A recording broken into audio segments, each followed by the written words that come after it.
trước sương sau thế mới giàu. Tình nghĩa anh em có chắc bền lâu, giàu trước khổ sau thế mới đau lòng. Khi xa cơ không còn ai, khi mình đã có những gì người ta cần, người ta luôn quan tâm và chia sẻ. Khi mình xa cơ thất thế trong cuộc đời, người ta mang mình ra thành rẻ bán. Khi gian nan mới biết ai là bạn, hỏi thế nhân ơi có mấy người cùng như tôi.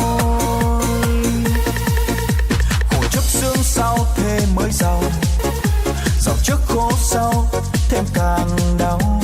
Thời thế cho ta nhận biết ra rằng khi gian nan có được ai.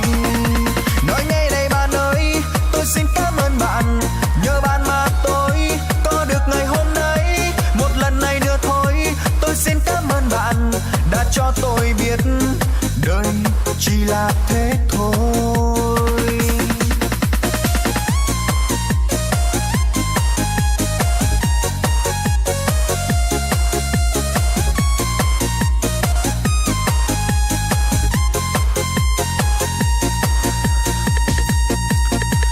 Trước sương sau thế mới giàu, tình nghĩa anh em có chắc bền lâu, giàu trước khổ sau thế mới đau lòng.